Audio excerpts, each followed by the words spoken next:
가운데 빛으로 오셔서 너를 세상의 빛이야, 너는 세상의 소금이라고 부르신 주님 앞에 우리가 더욱더 온전히 엎드려 나아가 주십시오.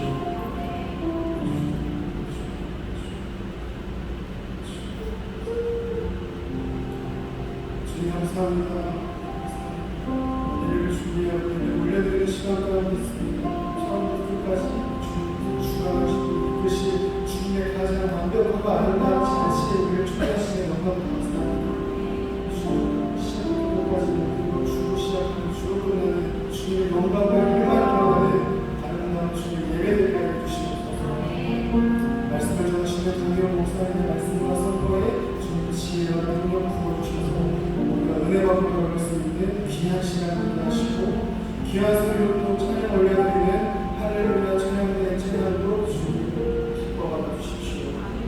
모든 말씀 사와서 역사하시는 예수 그리스도의 이름으로 기도드렸습니다. 아멘. 우리 받으시는 영원한 박수 드립시다. 아멘.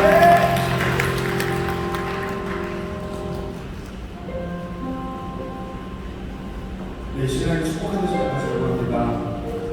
오늘 주 오후에 처음 나오신 분들 혹시 계시다면 오늘 들어가 주시면 제가 진심으로 축복해드리려고 합니다.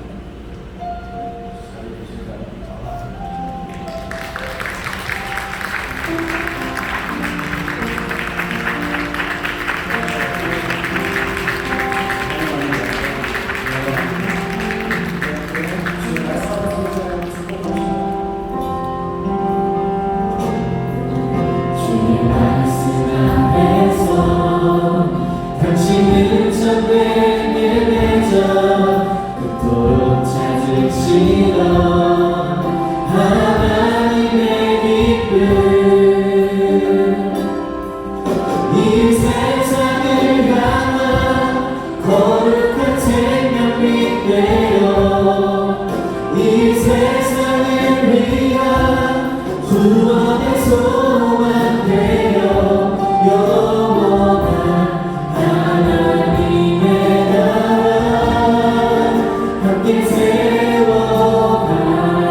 하나님 감사합니다. 오늘 이 자리 가운데 오게 해주심에 감사하고 또 예배드리는 우리의 마음들을 하나님 앞에 드릴 수 있음에 감사합니다. 오늘 이 시간 가운데 하나님을 더욱더 가까이 만나는 시간을 되게 하여 주시고 또 헌금을 드리는 우리의 마음들이 주님께 모든 것을 드리며 나아가는 시간들이 될 수 있게 주님 인도하여 주시옵소서. 더욱더 순결하고 또 더욱더 거룩한 시간들이 될 수 있음을 믿사오며 이 모든 말씀 예수 그리스도의 이름으로 드렸습니다.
5부예배 대학청년대교구 광고드리겠습니다. 대학청년대교구 전체 양육 프로젝트인 PDT가 초급반 4기, 중급반 3기, 고급반 2기 교육훈련생을 모집합니다. 선착순 접수를 진행 중이어서 훈련에 참여하고 싶으신 분들은 각 부영장님들께 빠르게 신청 부탁드리며 훈련은 9월 20일 수요일부터 8주간 진행됩니다. 9월 성령대망회가 9월 17일 주일 오후 6시 30분 1층 예루살렘 성전에서 있습니다. 주제는 확신, 결단, 그리고 그것보다 중요한 것입니다.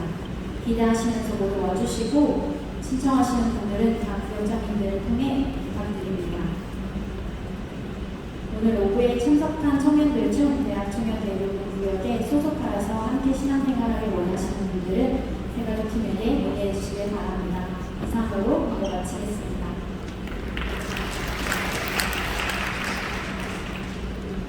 오늘 함께 읽으실 하나님의 말씀은 히브리서 11장 5절에서 6절 말씀입니다. 믿음으로 애굽은 죽음을 보지 않고 기었으니 하나님이 저를 옮기시고 다시 보이지 않으리라. 저는 옮기우기 전에 하나님을 기쁘시게 하는 자라 하는 증거를 받았느니라. 믿음이 없이는 기쁘시게 못하나니 하나님께 나아가는 자는 반드시 그가 계신 것과 또한 그가 자기를 찾는 자들에게 상 주시는 이심을 믿어야 할지니라. 아멘. 우리 성가대의 귀한 시간 감사하고요. 우리 저희 사람과 함께 인사 나누겠습니다. 인사하실게요. 인사하실게요. 몰라죠? 하나님의 말씀 너무나 사랑하십니다. 라고 인사드립니다.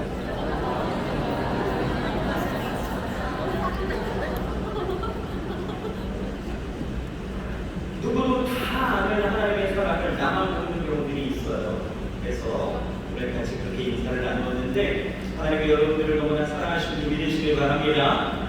저는 오늘 본문 말씀을 근거로 해서 우리는 무엇으로 살아야 합니까? 우리는 무엇으로 살아야 합니까? 이런 말씀의 제목을 가지고 함께 은혜를 나누겠습니다. 여러분들은 무엇으로 사십니까? 처음부터 너무 진부한가요? 너무 철학적인가요? 사람들은요, 이 질문에 대해서 이것이 뭐다라고 딱 답하지는 않지만 사람들이 각자가 살아가는 그 삶의 모습을 보게 되어지면 우리는 이 답을 쉽게 찾을 수 있을 것 같습니다. 어떤 사람들은요, 자존심을 갖고 살아가더라고요. 이 자존심 하나 때문에 자기 행동에 억제가 일어나 자기를 억압하기도 하고 또 상대방과 하지 않아도 될 괜한 싸움을 벌이기도 하고 또 허세를 부리기도 하고 이런 거예요. 또 어떤 사람들은 성취감으로 삽니다. 또 어떤 이들은 목표를 두고 자신의 능력과 힘을 자랑하면서 그것 갖고 살아가는 거예요. 또 어떤 사람은 자기 잘난 맛을 살고요. 어떤 사람들은 재산을 불리는 맛으로, 또 어떤 사람들은 불린 재산을 마음껏 쓰는 맛으로 살아가기도 합니다. 이렇게 사람들은 다양한 삶의 모습으로 살아가게 되어지는데 중요한 건 사람들은 사람들이고 나는 어떻습니까? 혹여 사람들이 추구하고 달려가는 그 인생의 모습을 그대로 따라가는 그 형국은 아니십니까? 어떤 자신의 어떤 정체성을 갖고 있는지도 모르고 그저 사람들이 살아가는 어떤 보통의 모습이 마치 진리인 것처럼 여기고 그렇게 사는 모습처럼 살지 않으면 난 이상한 사람이라고 생각하여서 주변에 사람들이 사는 그 모습 그대로를 따라가고 있지는 않으십니까? 중요한 것은 하나님이 우리에게 부여해 주신 그 정체성을 갖고 살아가기를 원하신다는 거예요. 그렇다면 우리는 무엇으로 살아가야 합니까? 라는 이 질문에 먼저 우리가 생각해야 될 것은 바로 하나님이 주신 나의 정체성은 무엇인가요? 히브리서 10장 38절은요 우리에게 이렇게 이야기합니다. 같이 한번 읽어볼까요? 오직 나의 의는 믿음으로 말미암아 살리라. 또한 뒤로 물러가면 내 마음이 저를 기뻐하지 아니하리라 하셨느니라.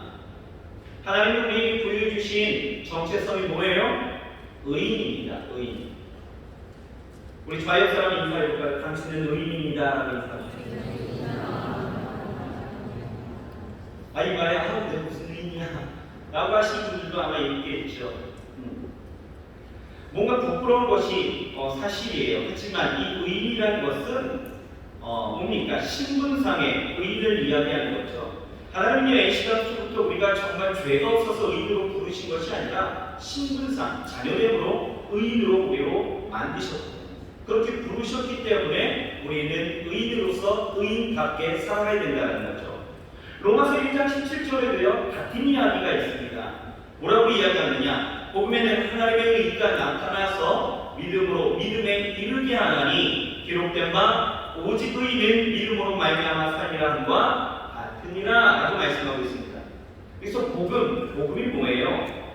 예수님이 죄인된 나를 위해서 이 땅 가운데 오셨고 나를 대신한 그의 죽으심과 부활하심으로 나를 죄인이 아니라 이제는 의롭게 하셨다라는 이 복음으로 나를 의롭게 하셔서 나로 믿게 하시고 또 믿음으로 구원을 얻게 하시니 좀 전에 읽었던 이 히브리서 10장 38절이나 로마서 1장 17절에 오직 의인은 무엇으로 살아가야 되는가를 도출할 수 있다는 거죠. 뭐라고 이야기합니까? 오직 믿음으로 살아가야 된다는 거예요. 의인은 오직 믿음으로 살아가야 된다. 그렇습니다. 우리는 하나님이 의인으로 부르셨기 때문에 무엇으로 살아가야 되는가? 라는 그 질문에 확실하게 답할 수 있어야 돼요.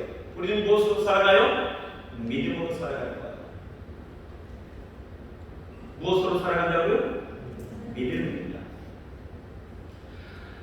우리는 하나님이 의인으로 부르셨기에 무엇으로 살아가야 되느냐라는 것에 대한 이 질문의 이 답을 기억해야 됩니다. 다른 방법, 다른 것 없습니다. 오직 믿음으로 살아가야 되는 거예요. 그렇다면 일반적으로 믿음이 뭐예요?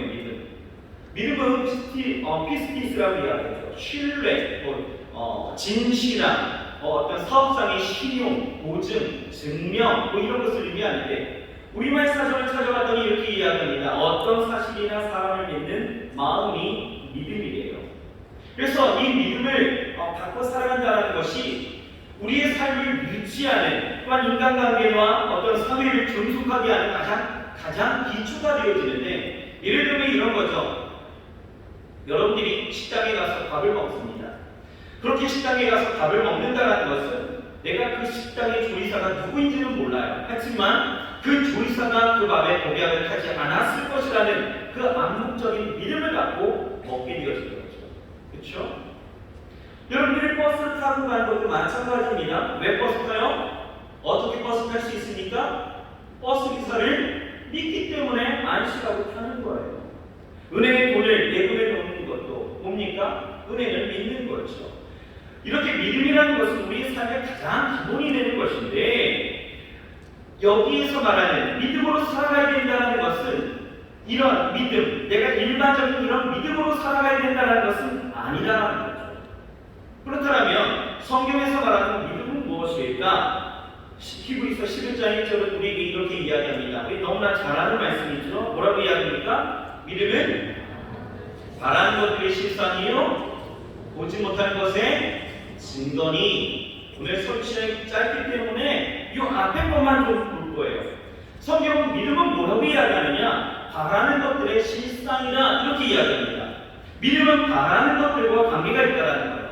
이 바라는 것들은 에피조메논이라고 이야기하는데 이 에피조메논이라는 것은 뭐냐면 바라다, 소망하다 이런 거예요. 그러니까 이 소망이라는 단어가 동사나 명사로 계속해서 반복적으로 나타나게 되어지는데 이 바라는 것들에 대해서 우리가 유추할 수 있는 것은 바로 무엇이냐? 바라는 사람이 있고 바라는 대상이 있고 바라는 내용이 있다는 거예요. 그렇죠? 그러면 바라는 사람은 누구입니까? 믿는 사람들이 바라는 거예요. 소망을 갖는 거. 그렇죠? 바라는 것. 그러면 바라는 대상은요? 누구에게? 하나님에게 우리가 바라는 거죠. 그리고 바라는 내용은 뭐예요?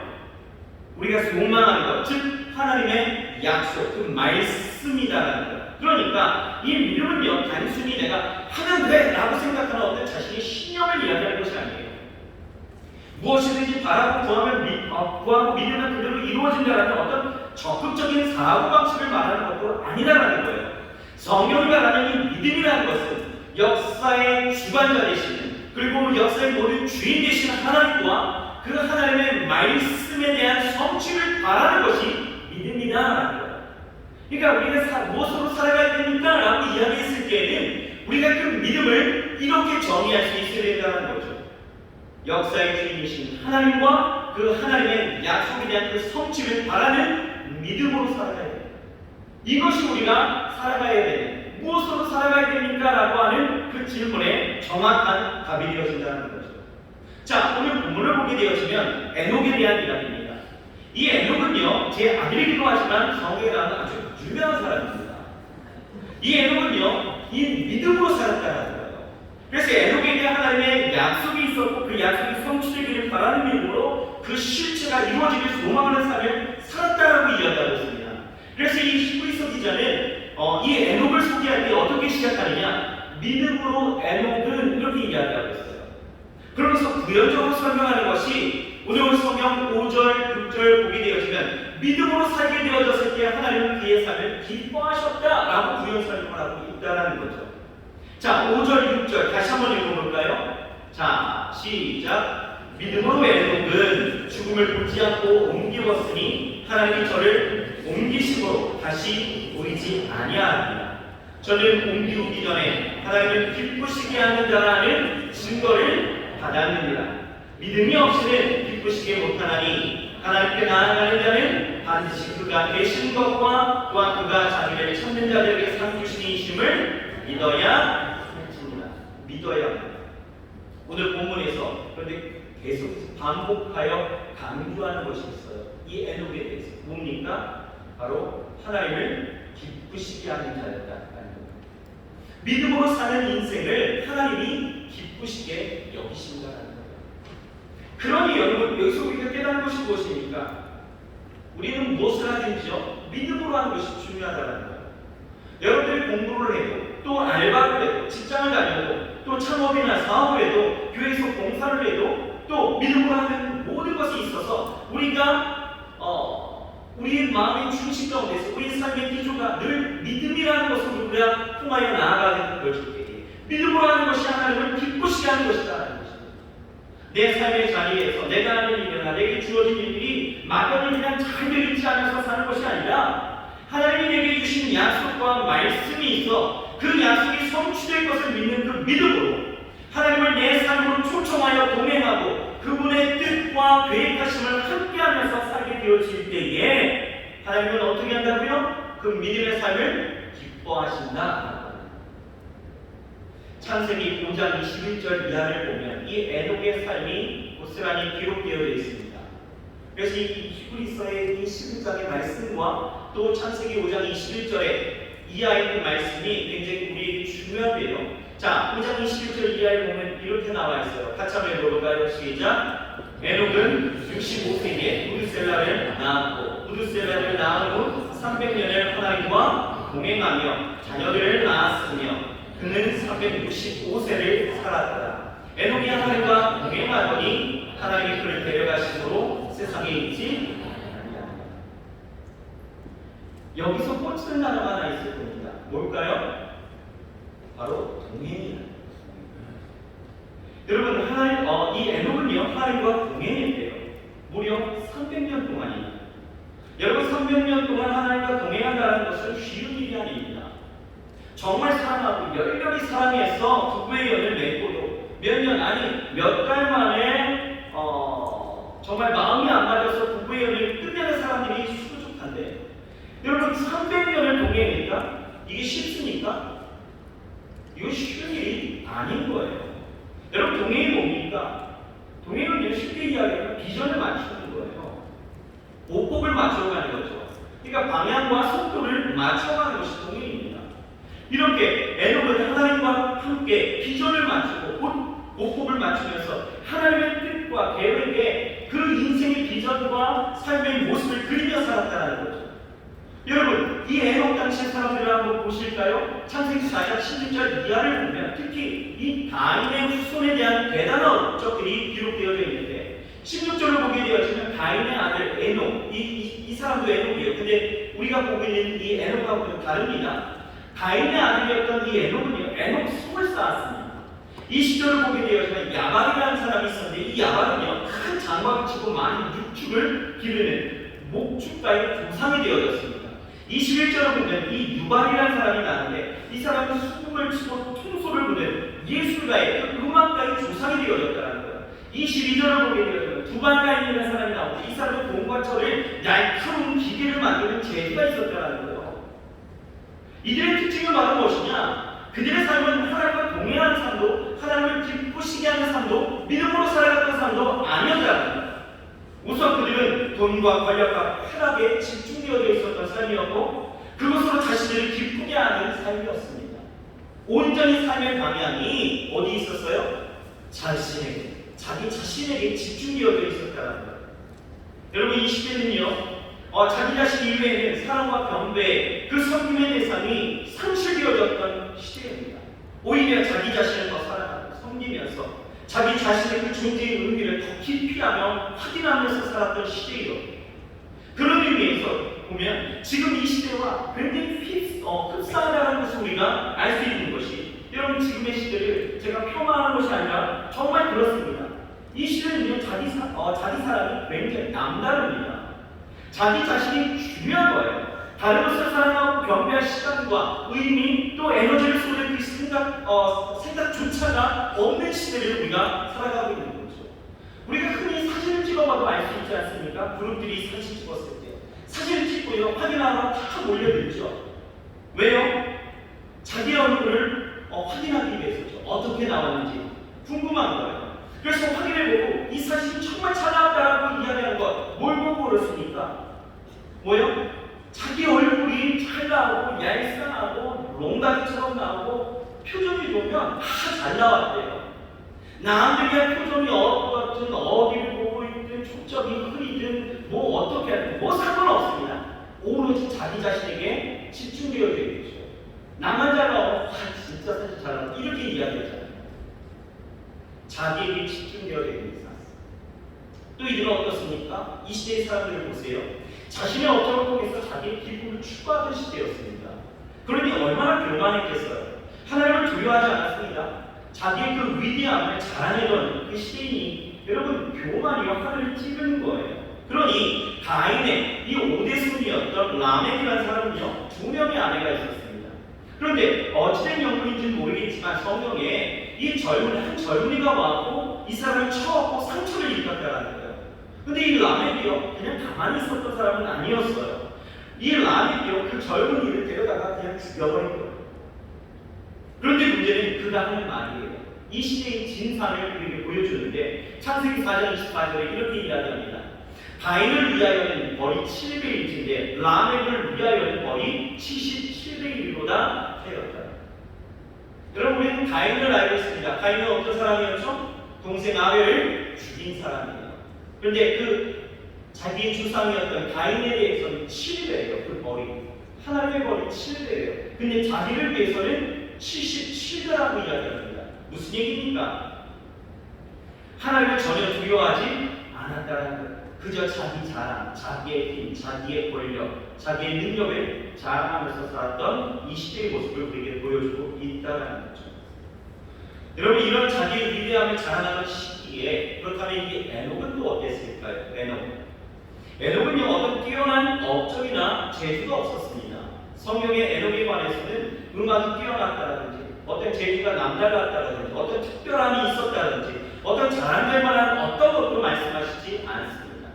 하지만 그가 가진 것이 없어도 정말 이 무드세라를 낳은 후 300년 동안 하나님과 동행하며 하나님을 기쁘시게 한 삶을 살았다는 것을 우리는 주목할 수 있어야 된다는 거예요. 그래서 우리가 깨닫는 것이 무엇입니까? 하나님을 기쁘시게 하는 그 삶. 이것은 내가 살아감에 있어서 내가 어떠한 무엇인가 재능이 있든지 능력이 있든지 뭔가 남들과는 다른 특별한 것이 있어야 우리는 잘 살 수 있다고 생각하지만 아니요. 우리는 그런 것으로 사는 삶이 아니다라는 거예요. 그렇다면 우리에게 있어야 되는 것은 바로 무엇일까요? 바로 믿음이다라고 우리에게 이야기하는 것입니다. 그래서 오늘 본문 16절에 뭐라고 이야기하느냐? 믿음이 없이는 하나님을 기쁘시게 할 수 없다라고 이야기합니다. 하나님을 기쁘시게 하는 것, 우리가 이 땅 가운데서 살아갈 때 무엇을 가지고 살아가야 될까라는 그 질문을 던질 때 우리가 답해야 되는 것은 딱 하나밖에 없다는 거예요. 뭡니까? 믿음이다. 자, 봅시다. 그러면 이 히브리서를 지금 받고 있는 이 1세기 성도들에게 이 히브리서 기자는 뭘 가르치고 싶어서 지금 이런 이야기를 꺼냈을까? 바로 에녹의 믿음을 통해서 어떻게 하나님과 동행하며 하나님을 기쁘시게 할 것인가를 말해주고 싶은 거예요. 왜요? 왜 그렇습니까? 이때 당시가 어땠는데요? 이 히브리서를 받고 있는 이 1세기 이 당시의 성도들을 한번 보십시오. 이때 당시 유대교에서 대중한 신앙인들이 굉장히 많았습니다. 그래서 유대인 크리스찬, 유대인 그리스도인 이렇게 불렀는데요. 이런 사람들이 굉장히 많았어요. 대중에서 온 사람들. 그들을 향해서 지금 말하고 있는 거예요. 그들은 원래 유대인이었잖아요. 그런데 어느 날 예수님의 그 부활을 믿고 기독교인이 되어졌습니다. 그래서 히브리서 2장 3절과 4절을 보면 이렇게 이야기해요. 같이 한번 볼까요? 같이 한번 읽어봅시다. 시작!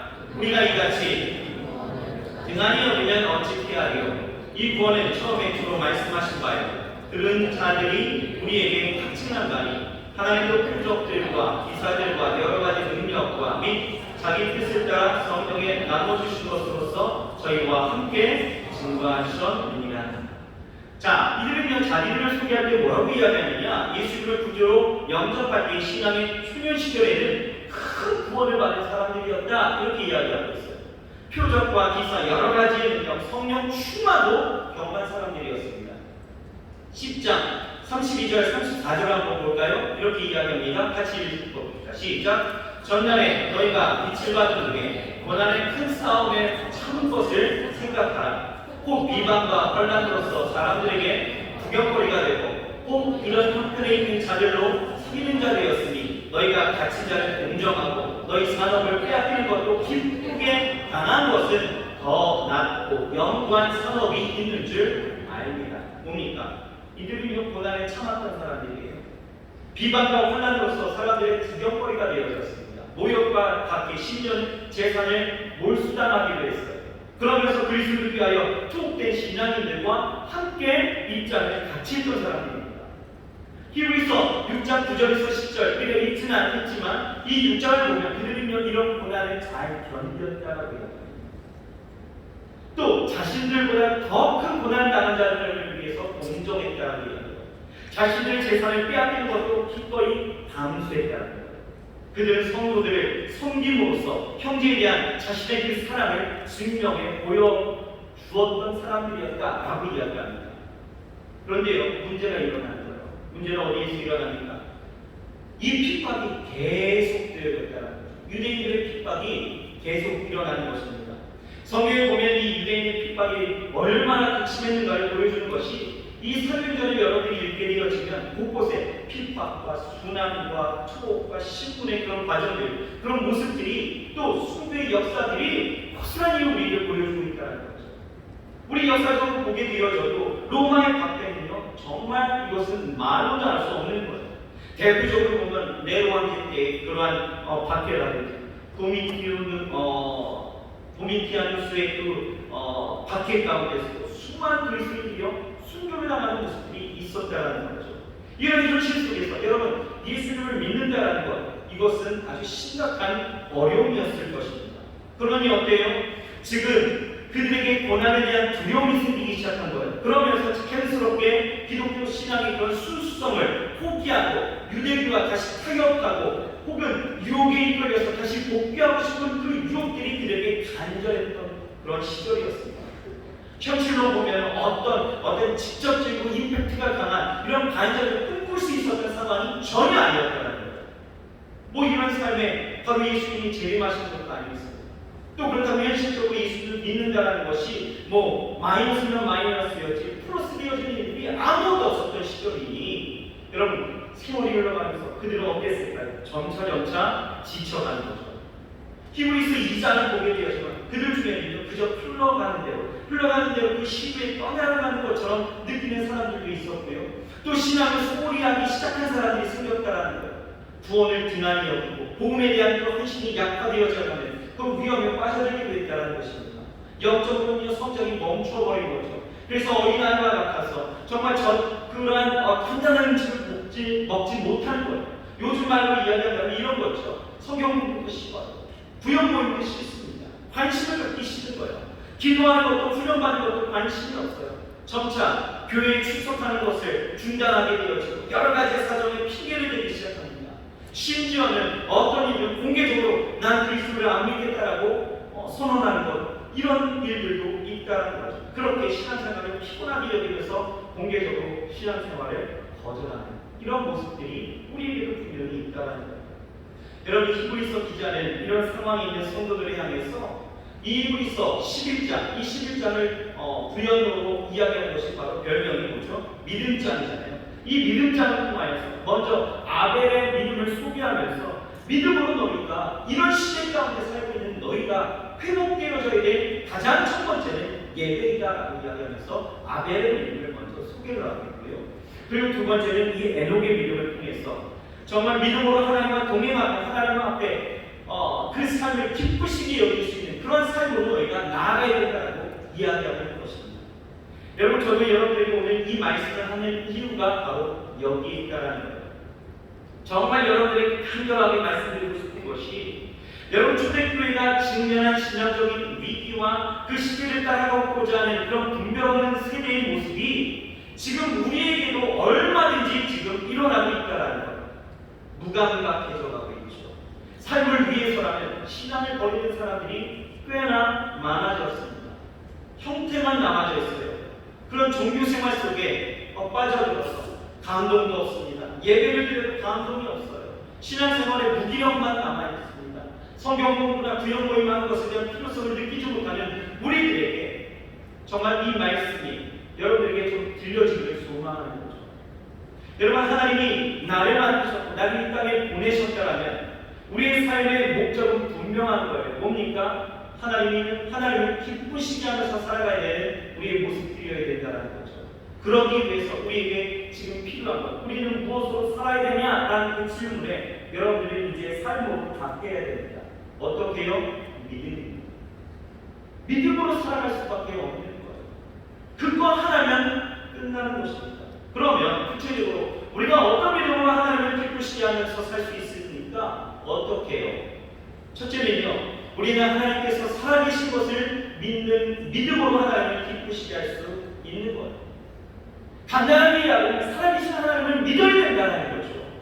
여러분, 6절 말씀 다시 한번 읽어볼까요? 6절 시작. 믿음이 없이는 기쁘시게 하지 못하나니 하나님께 나아가는 자는 반드시 거기까지, 반드시 그가 계신 겁니다. 믿음으로 하나님을 기쁘시게 하는 자들은요, 어떻게 살아가게 되느냐? 반드시 그가 계신 것을 믿어야 된다는 거예요.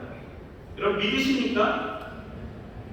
여러분들의 삶 가운데 살아계신 하나님을 믿으십니까? 네. 여러분들에게 묻고 싶은 거예요. 여러분의 삶의 자리에서 정말 하나님과 함께하고 계십니까? 캠퍼스와 직장과 여러분들의 삶의 자리에서 모든 곳에서 여러분은 하나님과 함께하고 계십니까? 혹여나 교회 나와서 이 자리 가운데서, 이 성전 가운데서는 내가 예배하는 마음으로 나왔기 때문에 내가 하나님과 함께합니다라고 고백하겠지만, 진짜 여러분들의 그 실상 가운데에서 정말 하나님과 함께 계시냐 이 말이에요. 여러분, 우리는 하나님의 존재에 대한 믿음이 있어야 합니다. 어떤 불이익과 핍박과 고난 앞에서도 하나님의 존재를 부인하지 않고 함께 하시는 그 인격적인 하나님을 믿는 믿음 안에서 우리는 살아갈 수 있어야 된다는 거예요. 어디에서든지 나는 하나님과 함께 합니다라는 그 믿음이 우리 가운데 있어야 그 믿음의 삶이 하나님을 기쁘시게 할 수 있다라는 것이죠. 여러분, 에녹을 보십시오. 에녹이 살던 이 시대는요, 하나님을 부인하는 시대였습니다. 에녹은요, 아벨이 죽은 후에 아담의 아들 셋의 그런 가계에서 태어나게 되었죠. 의로운 자의 가계 가운데서 태어납니다. 그래서 아내는 7대손으로, 우리가 짐작할 수 있는 것은요, 이 역사, 인류 역사 축기의 그러한 시대였기 때문에 아마도 그에게 있어서는 정말 하나님의 그 창조의 역사의 그 이야기가 생생하게 들려졌을 것 같습니다. 그렇죠? 같은 시대였기 때문에.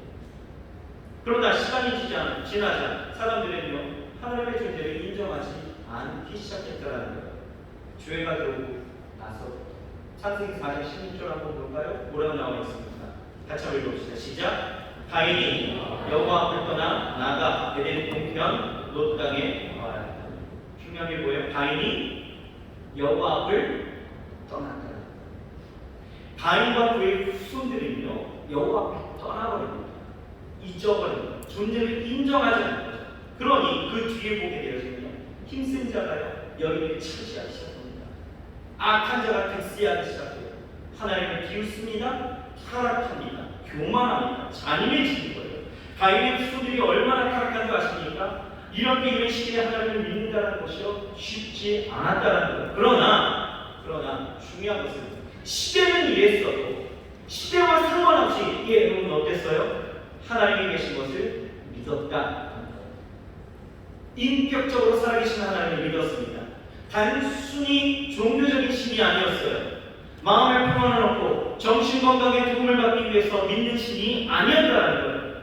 여러분, 이 자리에도 분명 자기의 삶에 지치고 힘들어서 그냥 마음의 평안을 얻고 싶고 내 정신건강에 도움을 받기 위해서 예배하고 계신 분들 계실 거예요. 하지만 우리가 알아야 되는 것은 내 마음의 평안과 정신건강을 위해서 믿는 그런 단순한 그런 종교가 아니라는 거예요. 하나님은 그런 종교적인 신이 아니라는 거예요. 하나님은 살아계셔서 인격적으로 우리와 함께 하시고 우리 안에 역사하시는 하나님이십니다. 믿으십니까? 루터가요, 여러분 잘 아는 이야기일 거예요. 루터가 종교개혁을 할 때에 이제 추후 변론을 하기 위해서 윈스 공회에 나아가야만 했습니다. 이 변론을 통해서 자기가 혹여나 정죄되어지면 화형을 당하는지 추방을 당하는지 어려움에 놓이게 되어진 거예요. 그러니 루터가요, 얼마나 그 종교개혁이라는 현실 앞에 무너졌겠습니까? 마음이 어려운 거죠. 그래서 고통하는데 힘을 잃고 있었는데 이 루터에게는요, 아주 신앙이 대단히 좋은 아내가 있었습니다. 카타리나 몬포라라는 사람인데요. 이 아내는요, 욥의 부인처럼 남편이 십자가를 지고 가는 것을 반대하고 성숙한 신앙생활을 하지 못하도록 발목 잡는 그런 아내가 아니었습니다. 이 루터의 부인은 참 신앙이 좋은 분이었어요. 하나님의 살아계심을 믿었던 사람이었죠.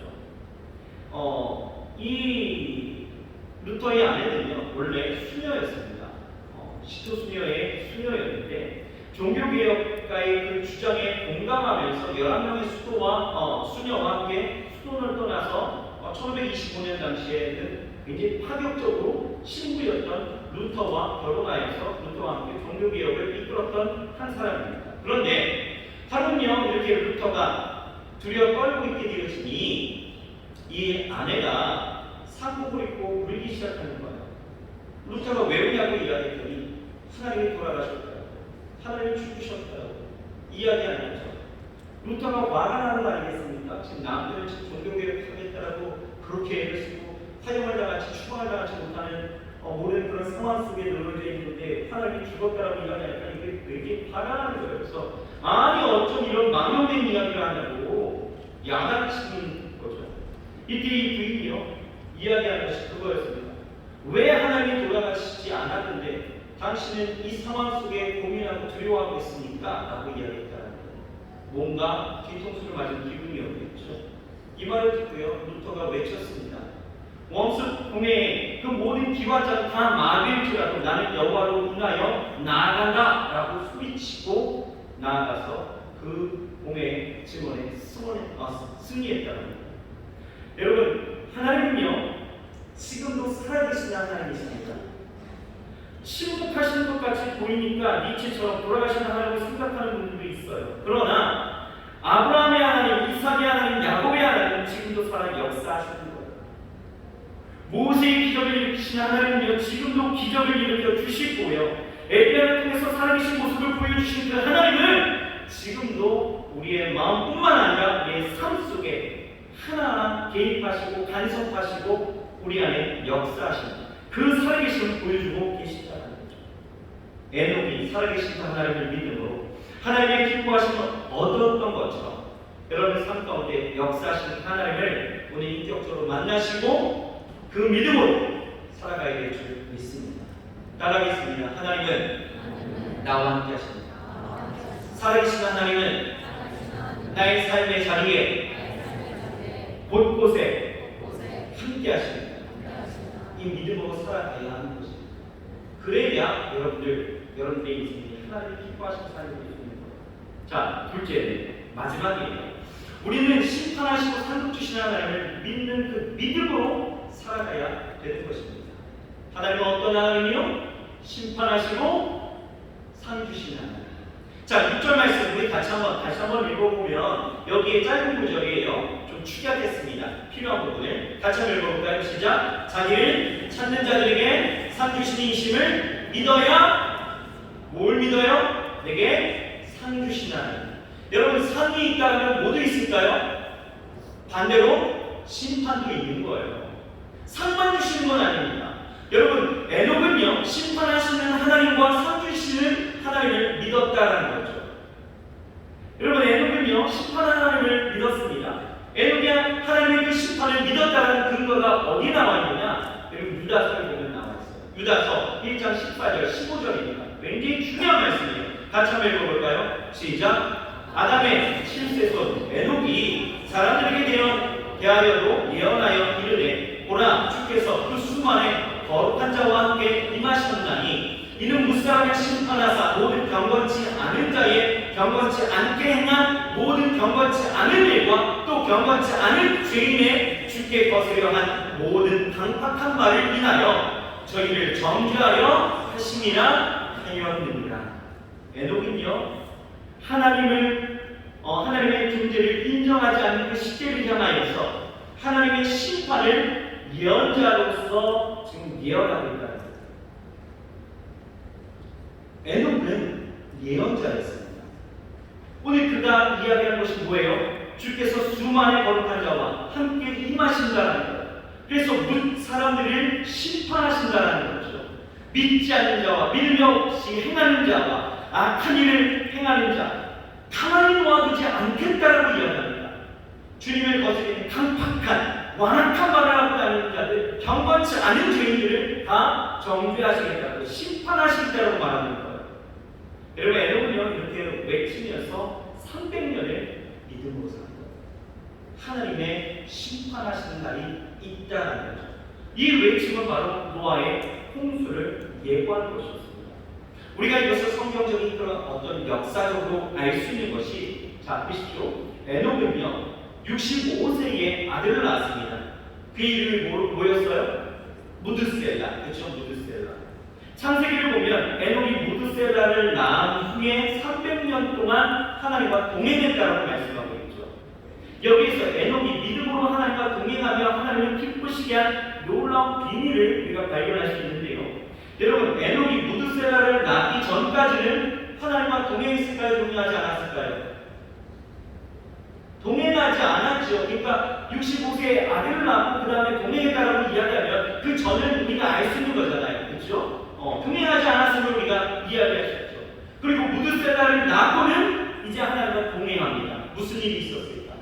과연 무슨 일이 어떻게 일어났기에 그가 하나님과 동행하지 않았던 그 삶을 살다가 하나님과 동행하는 삶을 살게 되어졌을까? 이것은 무드셀라라는 그 이름에서 우리가 발견할 수 있는 거예요. 에녹이 무드셀라를 낳았을 때 그가 하나님의 말씀을 받았다는 거죠. 그 말씀에 입각해 그는 아들의 이름을 그렇게 지었다는 것입니다. 그러니 보세요. 무드셀라라는 그 이름의 뜻이 뭔지 아십니까? 무드라는 것은 심판이에요. 심판. 무드셀라라는 그 이름의 뜻은요, 이 세상에 심판이 있다라고 이야기해요. 그러니까 무드셀라가 죽으면 세상도 끝난다는 거예요.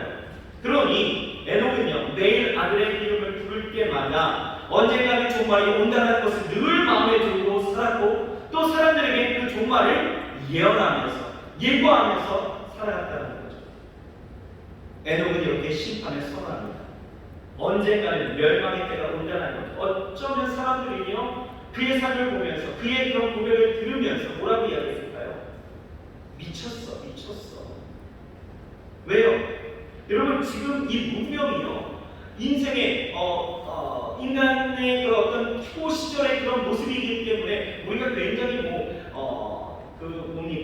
구석기 시대나 신석기 시대와 같은 그런 아주 그냥 문명이 발달하지 못한 시대로 우리가 연상하지만, 아니요, 좀 아까 우리 가인의 후손들의 그러한 업적을 보았잖아요. 그렇죠? 문명이 굉장히 발달했던 시대입니다. 문명이 이렇게 발달하고 새로운 세상이 펼쳐지는데 멸망이 온다고요? 그 소리가 여러분 가닥도 그냥 했겠습니까? 씨알도 안 먹히는 거예요. 아니 저런 어리석은 말을 해요? 그러나 에녹의 예언은요 그대로 이루어졌다는 거예요. 여러분 잘 계산하셔야 됩니다. 여러분들의 머리를 읽고 한번 이야기하는 거예요. 창세기 5장 25절에 보면 에녹의 아들 무드셀라가 187세에 라멕을 낳았고요. 28절을 보게 되어지면 라멕은 182세에 노아를 낳았습니다. 자, 그러므로 노아는 무드셀라의 손자인데요. 계산해 보면 노아가 태어날 때에 무드셀라의 나이는 몇 살? 네, 이럴 줄 알았어요. 무드셀라가 187세에 라멕을 낳고요. 라멕이 182세에 노아를 낳았어요. 더해보세요. 369세이죠. 그런데 창세기 7장 11절을 보면 노아가 600세 되던 해에 홍수가 시작되었습니다. 심판이 일어난 거예요. 자, 그러면 그때 무드셀라의 나이가 몇 살? 600 더하기 369는 친절하게 이야기하죠. 몇 살? 960. 성경에 보면 무드셀라가 언제 죽었어요? 인류 역사상 가장 오래 산 사람이 무드셀라예요. 몇 살? 969세에 죽었어요. 이해가 되십니까? 뭔가 바꾸지 않습니까? 다시 말하면 무드셀라가 죽을 때에 홍수가 시작되었다는 거예요. 무드셀라 이름이 뭐라고요? 뜻이 하나님이 심판하신다. 하나님의 말씀이 실체가 되었다. 얼마나 놀랍습니까? 분명히 하나님의 심판은 이루어졌어요. 에녹에게 예언했던 그 심판의 말씀이 고스란히 무드셀라를 통해서 노아 시대에 일어났다는 거죠. 에녹은 이 하나님의 말씀에 그래서 그의 삶이 바뀌었다는 거예요. 동행하지 않았던 그의 삶이 하나님의 말씀을 통하여서 그의 삶이 바뀌었다는 거예요. 그리고 말씀이 이루어질 것을 바라보면서 그는 믿음으로 살았다는 거예요. 여러분 이 시대를 보십시오. 하나님의 인류가 한 번도 경험하지 못한 자연적인 재해와 또한 기후의 변화와 여러 가지의 우리가 납득하지 못할 일들이 지금 이 전 세계를 향해서 일어나고 있는 모습들을 보게 되었습니다. 사람들의 완악함이, 그 폐역함이 얼마나 이 노아 시대와 같이 너무나 행리한 그런 모습들을 보게 되었죠. 그러니 우리의 모습들이 어떻습니까? 이제는 옛날에는 호랑이 보고 무서워했는데요. 지금은 뭐 보고 무서워해요? 사람 보고 무서워하는 시대가 되어진 거예요. 옆 사람 한번 보실까요? 옆 사람 믿을만 하니까 안 무섭죠? 근데 거리를 한번 나아가 보십시오. 무섭습니다. 여러분 이러한 시대 가운데에서 우리는 경고의 메시지를 들을 수 있어야 되는 거예요. 여러분 언제일지는 아무도 모르겠지만 우리가 느끼는 것은 뭐예요? 종말의 때가 가까웠다는 것을 우리는 누구보다도 지금 알고 있습니다. 예수님의 재림, 여러분 성경에 약속하신 바대로 주님은 반드시 우리 가운데 오실 것입니다. 믿으십니까? 왜요? 주님 반드시 오시겠다라고 우리에게 말씀하셨잖아요. 우리는 오늘 그 재림의 약속을 듣는 거예요. 그렇다면 우리는 어떻게 살아야 될까?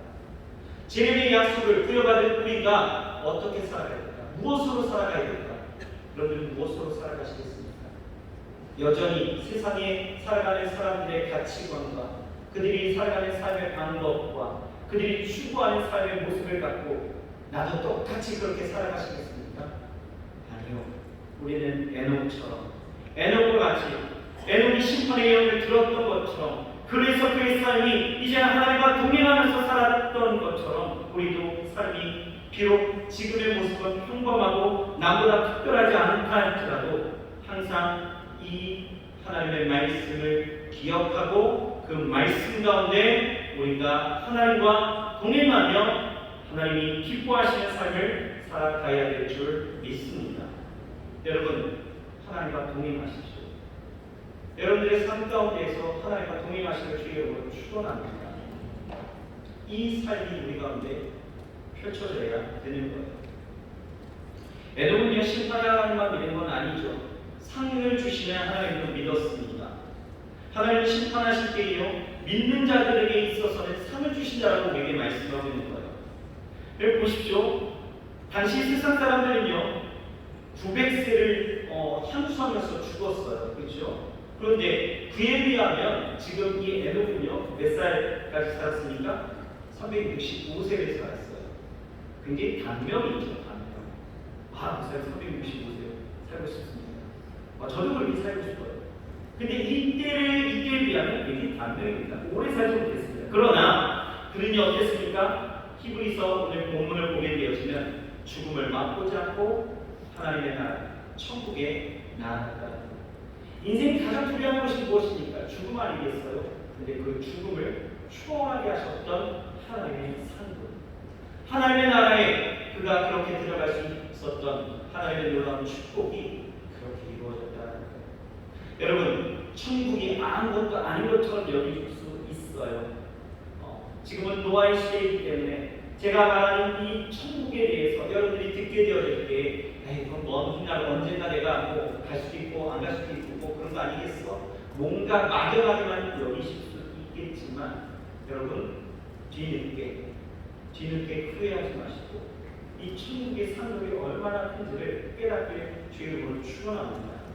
하나님이 우리에게 주시는 가장 큰 축복은요 구원입니다. 그리고 천국입니다. 그 천국이 내게 있다는 것이 가장 큰 은혜를 믿으시기 바랍니다. 혹여는 때론 설교할 때마다 여러분 마음의 평안함이 가장 큰 복입니다. 라고 제가 얘기할 때도 있었습니다. 그런데 그 마음의 평안은 어디서 일어납니까? 내가 구원이 있고 그 구원으로 하나님의 천국이 내 마음 가운데 이루어질 때에 그 평안이라는 것도 임하는 거예요. 그러니 여러분 우리의 인생 가운데서 가장 큰 축복은 여러분들이 무엇을 소유하고 더 많은 것을 가지고 더 많은 것을 누리고 더 많은 것을 다 봐야 그것이 축복이 아니라 진짜 중요한 축복은 천국입니다. 이 에녹은요 365세라는 짧은 인생을 살았지만 누구보다도 더 빨리 하나님의 나라를 경험했던 하나님의 나라를 그렇게 죽음 없이 초월하여 나가는 큰 축복을 누렸던 사람이 에녹이었습니다. 이 에녹 하나님의 상급을 그렇게 바라보면서 믿음으로 나아갔다는 거 기억해야 합니다. 여러분 우리 사랑하는 청년들 그리고 이 자리에 계신 우리 성도님들 기억하십시오. 믿음으로 살아가셔야 합니다. 믿음으로 살아가십시오. 어떤 믿음이요? 하나님이 살아계십니다. 하나님이 이 땅 가운데 다시 오십니다. 다시 오셔서 심판하십니다. 그리고 그 약속의 말씀이 실현되어 우리 가운데 상급으로 역사하실 줄 믿습니다. 이것 기억하셔서 여러분 이 세상 살아갈 때 엄한 것 바라보고 엄한 것 붙잡아서 맨날 눈물을 흘리고 여러분 탄식하며 나에게는 왜 없어요? 나에게는 왜 없어요? 여러분 눈물을 흘리지 마시고요. 정말 눈물을 흘려야 될 때 눈물을 흘릴 수 있는 기뻐할 때 기뻐할 수 있는 정말 하나님이 기뻐하시는 삶으로 나아갈 수 있는 저와 여러분들이 되시길 주의 이름으로 축원합니다. 기도하겠습니다. 하나님, 이 세상 우리가 무엇으로 살아가야 되겠습니까? 많은 사람들이 자신의 능력, 자신의 자존심, 여러 가지의 힘, 명예, 성취감, 성공, 여러 가지의 삶의 비결과 방법을 갖고 살아가려고 노력합니다.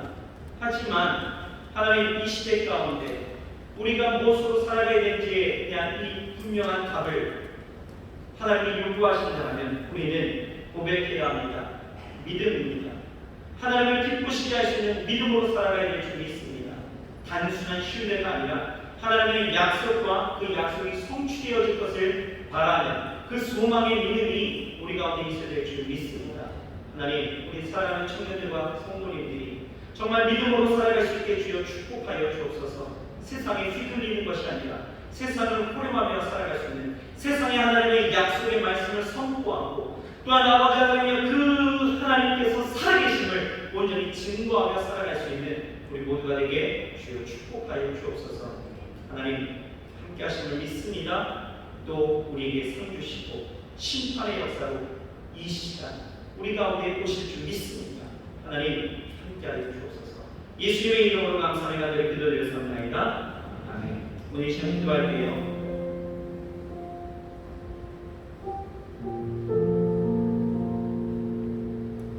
가장 안타까운 것은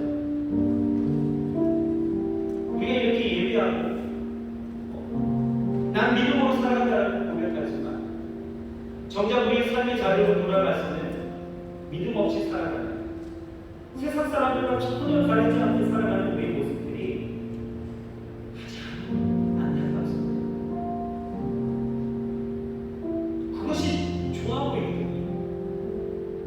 가인의 후손들이 펼쳐놓았던 그 인생의 그 화려함들이 나를 더 빛나게 만들어줄 것 같거든요. 그러니 우리는 세상을 따라갑니다. 그냥 보통의 사람들이 보통으로 살아가는 것이 진리인 것처럼 생각하고 그 보통의 삶을 추구하면서 살아갑니다. 아니요. 하나님이 오늘 우리에게 분명하게 말씀하신 것이 이 히브리서 기자가 그 초대교회 당시 그 어려운 가운데 지금처럼 어려운 가운데 있는 성도들이 향하여서 믿음으로 살아가야 된다고 믿음으로 살아가야 된다. 그 믿음으로 살아가야 된다고 그렇게 강조하고 하나님의 말씀을 선포했던 것처럼 여러분 믿음으로 살아가십시오. 우리 사랑하는 청년들이 간직하게 제가 부탁합니다. 여러분 제발 믿음으로 살아가십시오.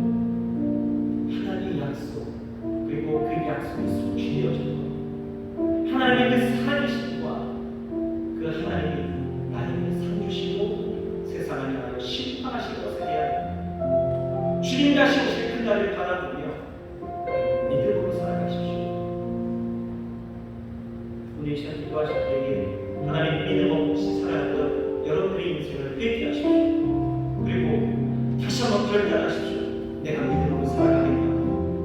하나님 세상의 어떠한 것, 그 어떠한 것보다도 내가 믿음으로 살아갈 수 있게 성령의 충만함 주시고 성령께서 내 삶을 도우시고 나의 연약한 그 믿음을 함께 해달라고 여러분 기도하시기 바랍니다. 우리 주 예수 이름 부르시고 우리 통성으로 기도하면서 나아가십시다. 주여 주여 주여 오늘이 아버지 세상이 아버지 또 나를 잡고 이기는 한다 할지라도 아버지 세상 사람을 모르는 속에서 오직 믿음으로 살아가는 예수 아버지 하나님의 아버지 우리를 인생을 살아가면서 아버지 하나님 주의 성령이여 저희 삶에 살아주시다 우리 마음을 지나가는 아버지 우리의 마음을 지나가는 주의 믿음으로 살아가는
기도하시다.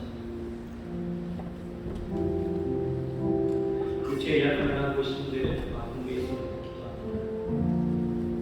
하나님, 세상은 계속하여서 우리에게 유혹합니다. 화려한 것으로, 물질에 맞는 것, 인본주의에 하나님 없음으로 우리에게 계속하여 유혹하여 그렇게 살아가는 것이 우리가 살아가는 삶의 방식이고 방법이고 방향이라 이야기합니다.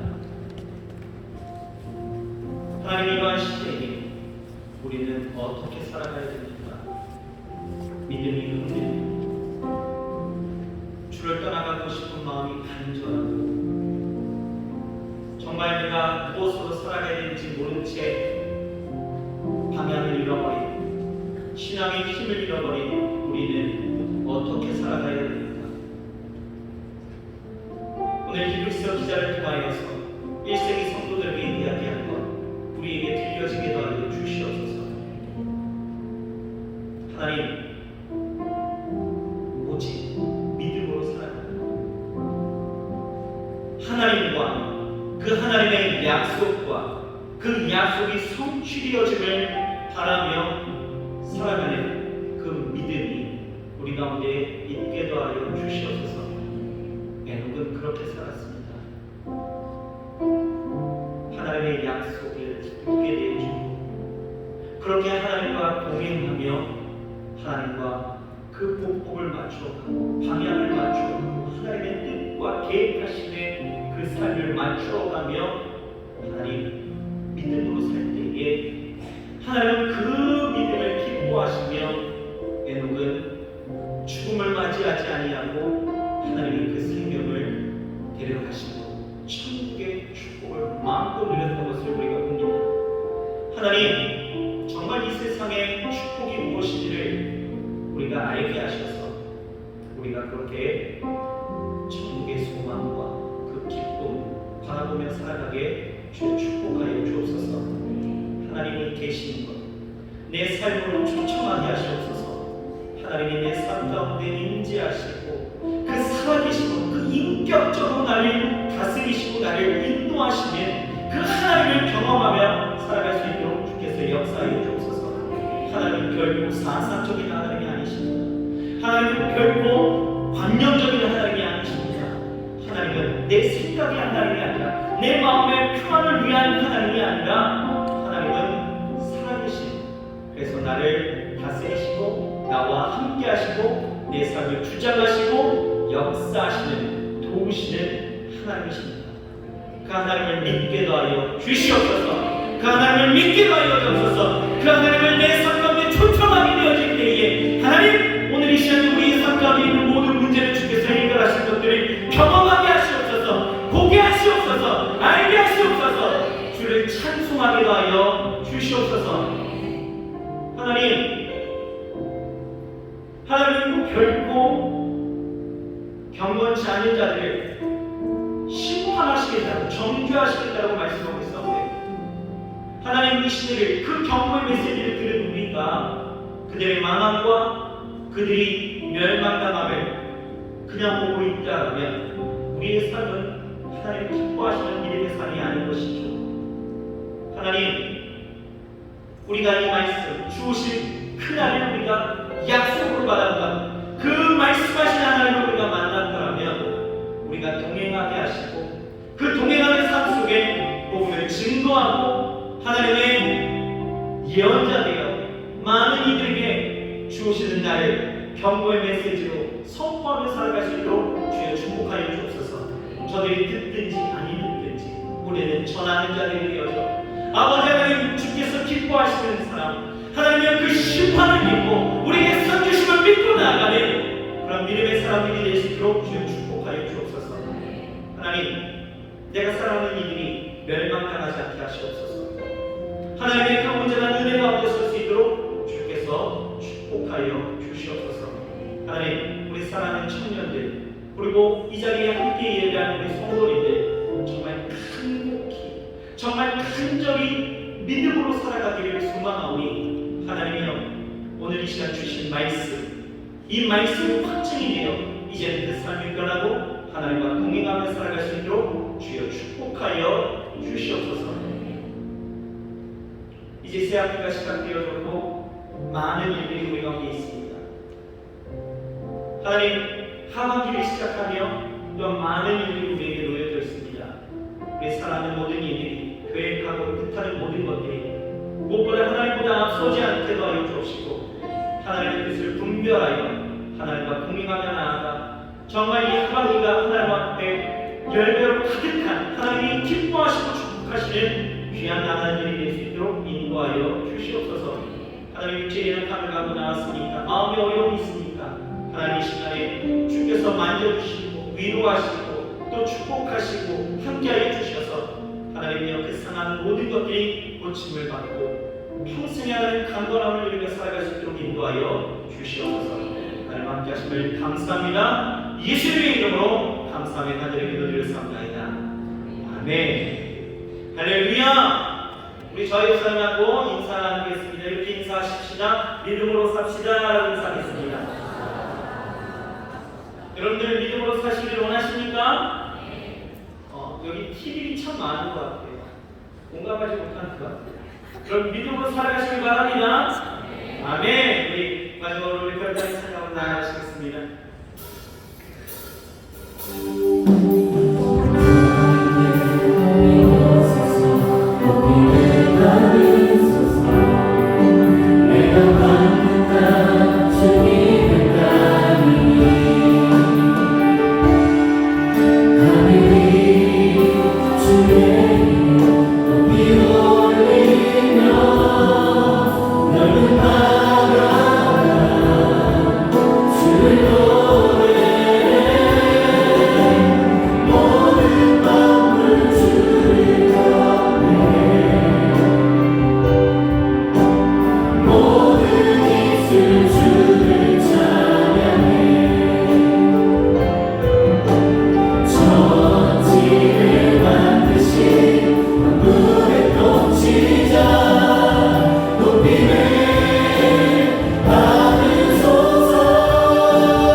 주가 주시는 그 천국의 축복을 마음껏 누리며 살아갈 수 있는 하나님의 역사심이 있게 하여 주옵소서. 하나님 정석한 형제 주간의 교육을 잘 수료하게 하신 것 감사합니다. 믿음의 공동체 안에서 이제 서로가 연합하여 하나님의 나라를 이루게 하시고 하나님의 교회를 이루어 하나님의 영광을 위해서 아름답게 쓰임받을 수 있도록 주께서 축복하여 주시옵소서.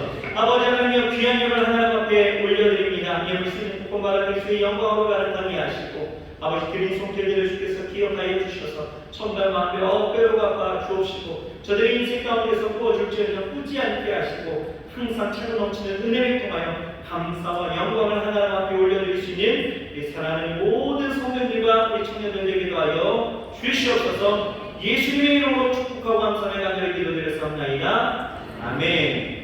지금은 우리 구주 예수 그리스도의 은혜와 아버지 하나님의 영원하신 사랑과 보혜사 그리스도의 영원한 그 사랑과 또 거기서 성령님이 내주하시고 교통하시고 충만케 하시는 역사가 오늘 함께 예배하며 이제 세상을 향하여서 에녹과 같이 믿음으로 살아가기를 소망하며 일어서는 우리 모든 성도님들과 우리 청년들 머리머리마다 지금부터 영원토록 함께 하실지어다. 아멘.